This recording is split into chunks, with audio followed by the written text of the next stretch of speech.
savez, moi j'étais réfugié en Suisse et j'étais juriste à Caritas Suisse, particulièrement entre Fribourg, le canton de Fribourg et le canton de Genève. Mais je dépendais de Caritas Suisse. Je travaillais pour Caritas Suisse. Et puis, comme juriste, et puis à un moment donné, on m'a amené un jeune juriste qui venait de terminer pour faire le stage. Et c'était M. Christian Levrat. C'est parti de là. Alors, j'ai assisté Christian Levrat, particulièrement dans la rédaction des textes juridiques, et notamment les recours, parce que c'était notre paix quotidienne pour défendre les gens sur le plan administratif. Et on a passé des moments extraordinaires parce qu'il y a des cas qui étaient considérés comme indéfendables, mais nous avons pu trouver des solutions. Notre slogan à l'époque, c'était que c'est quand il n'y a rien à faire qu'il y a quelque chose à faire sur le plan juridique. Et on a obtenu des résultats inimaginables pour des cas qui étaient considérés comme désespérés. C'est pour ça que, entre Christian Levrat et moi, il est resté une relation d'abord d'amitié, mais aussi sur le plan professionnel, on a appris à s'apprécier les deux. Lui qui aussi avait beaucoup de qualités. Et ce qu'il a appris de moi, il a su faire profiter aux autres. Jusqu'à exercer par la suite, parce que moi quand je suis revenu, quand M. Laurent Désiré-Kabila est arrivé à Kinshasa, il m'a nommé ambassadeur itinérant pour venir à Kinshasa. Et j'ai abandonné le service juridique de Caritas de manière abrupte. J'ai d'ailleurs mauvaise conscience parce que j'étais parti sans dire au revoir. Et j'étais absorbé par le travail politique ici, rappelez-vous à l'époque. Et parfois, comme je vous ai dit, j'ai mauvaise conscience par rapport à mon ancien employeur. Mais c'était la vie. Et lui, il a continué à travailler jusqu'au moment où il a laissé tomber la permanence juridique pour s'engager politiquement jusqu'à devenir président du Parti socialiste suisse et se faire élire député national en Suisse avant d'être sénateur. Alors, quand il était sénateur, il a finalement été nommé président d'une entreprise publique de postes et télécommunications. Et puis il a quitté le Sénat pour aller occuper ses nouvelles fonctions. Et c'est M. Alain Berset qui a pris sa place. Vous voyez? Alors, c'est parti de là. Alors, les deux sont des grands amis, ont œuvré sur le plan politique. Nous sommes les trois des sociodémocrates. Et on partage un petit peu nos carrières politiques respectives, comme vous l'avez remarqué. Christian Levrat n'est pas entré encore au gouvernement, mais il a été seulement au Parlement jusqu'à venir dans une entreprise publique. Mais M. Alain Berset, lui, après le Parlement, il a pu se faire élire au gouvernement, donc au Conseil fédéral suisse. Le Conseil fédéral suisse, vous savez, la Suisse est considérée comme une démocratie de concordance. Il y a 7 conseillers fédéraux. C'est un organe collégial.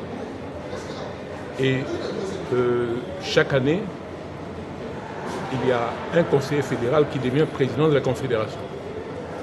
Au fait, C'est un primus inter pares. Donc c'est une présidence tournante parmi les 7. Et cette fois-ci, c'était le tour d'Alain Berset d'être président de la Confédération suisse. Alors, dernièrement, j'ai vu l'ambassadeur de Suisse, parce que nous avons aussi une association des anciens de Suisse, et nous nous préparions à recevoir le nouvel ambassadeur qui venait d'être nommé. Et cet ambassadeur m'a informé de l'arrivée de M. Alain Berset ici, président de la Confédération, en visite d'État. Alors, j'étais très content parce que c'est la deuxième visite d'État d'un président de la Confédération suisse. La première, c'était Mme Calmiré, une dame, aussi socialiste, il y a plusieurs années maintenant. Alors, dans la préparation de cette rencontre avec l'ambassadeur de Suisse, il y a eu quelques difficultés, ça n'a pas pu avoir lieu jusqu'au moment où le président de la Confédération est arrivé. Alors, Christian Levrat avait insisté auprès de M. Alain Berset pour lui dire que quand vous arrivez à Kinshasa, il faut absolument voir le sénateur chez lui. C'est pour ça qu'il a tenu à me voir hier soir à son arrivée. Et on a passé un très beau moment. Et en principe, on voulait qu'il donnât une conférence académique devant tous les sénateurs. Comme souvent on invite certaines personnalités de marque qui viennent de l'extérieur. Mais je pense que ça n'a pas pu avoir lieu. Mais c'était quand même bien qu'il soit venu pour dire bonjour aux sénateurs. Mais ce que je vais vous dire par rapport à l'importance de cette visite, c'est que nous devons mettre à contribution cette visite d'État, parce que comme il a dit tout à l'heure, la Suisse va présider le Conseil de sécurité des Nations Unies le mois prochain.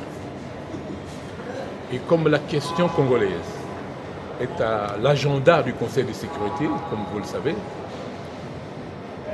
nous pouvons mettre à contribution cette présidence suisse, d'une part, parce que la Suisse a une expertise en matière de médiation, mais aussi la Suisse est le siège des rencontres pour les règlements des conflits. Donc l'occasion est propice. Nous pouvons mettre à contribution la présence de cette personnalité pour, je ne dirais pas régler la question qui nous oppose à notre agresseur actuellement, mais je pense que par rapport à son expérience, la Suisse peut contribuer au règlement du conflit qui nous oppose à nos agresseurs.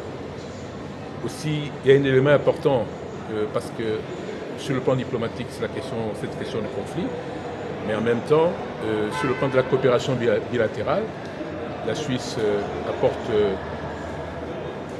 beaucoup sur le plan humanitaire à l'Est, mais la Suisse est un des pays les plus riches du monde. En Suisse, il n'y a pas de chômage. Vous savez, en termes techniques, quand on dit s'il y a 2%, 3% de chômeurs, c'est que le pays n'a pas de chômage du tout. Et pour quelle raison? Quel est le secret de la Suisse? C'est le système d'apprentissage. En Suisse, les gens ne sont pas formatés pour suivre la filière universitaire. Une personne peut tout simplement commencer à travailler dans une entreprise pour devenir une grande personnalité et même devenir membre du gouvernement suisse par le système d'apprentissage. Et comme vous voyez dans notre pays, en termes techniques, on ne peut pas dire qu'il y a des chômeurs en Suisse, en République démocratique du Congo. C'est plutôt on a affaire à des sans-emploi. Parce qu'un chômeur, c'est celui qui avait un travail et qui le perd. Mais ici, il y a des gens qui n'ont pas du travail du tout. Donc je pense que pour régler cette question des sans-emploi en République démocratique du Congo, il faut développer le système d'apprentissage. Et nous pouvons nous inspirer de l'expérience suisse. C'est pour ça que la Suisse apporte aussi un appui à l'Institut national pour la préparation professionnelle. C'est très important. Je pense qu'il est important d'appuyer cet institut, d'encourager et en même temps améliorer le climat des affaires pour que les investisseurs viennent dans notre pays et que ceux qui sont formés à l'Institut national de préparation professionnelle puissent trouver de l'emploi dans l'entreprise et suivre une autre filière plutôt que la filière universitaire. Ça peut contribuer au relèvement économique de notre pays. Et effectivement, nous sommes le premier pays francophone, hein, même avant la France, hein, vous savez, parce que vu le nombre d'habitants. Et ici, dans notre pays, comme vous ne parlez pas le français, c'est comme si vous n'avez pas étudié. Donc nous avons sacralisé la langue française. Donc nous sommes un pays important au sein de la francophonie et la Suisse est un des 4 pays occidentaux qui sont francophones, qui nous apportent leur appui multiforme dans le cadre de la francophonie à la République démocratique du Congo. Sur ce plan aussi, à travers la francophonie, une contribution peut être apportée même dans les règlements du conflit auquel nous faisons face dans notre pays. Il va s'engager au sein du Conseil de sécurité de l'ONU pour naturellement porter les préoccupations que vous avez aussi dans ce scénario. Et dans ce cadre, évidemment, nous connaissons aussi la position de l'ONU dans le pays, le rôle de la MONUSCO, qui reste certainement un acteur crucial de stabilisation de l'Est du pays et de la protection des civils, mais l'occasion de vous dire aussi que nous sommes conscients que le mandat de la mission doit être adapté aux réalités du terrain pour pouvoir mieux soutenir le gouvernement dans la lutte contre l'insécurité dans les zones affectées par le conflit. Et donc nous allons porter ces réflexions aussi au sein du Conseil de sécurité avec l'accent mis sur la protection des populations civiles et nous sommes donc évidemment dans ce cadre aussi tenus et nous souhaitons face au regain de violence dans les du pays depuis la fin de l'année 2021 exprimer notre solidarité, la solidarité de la Suisse envers le peuple congolais.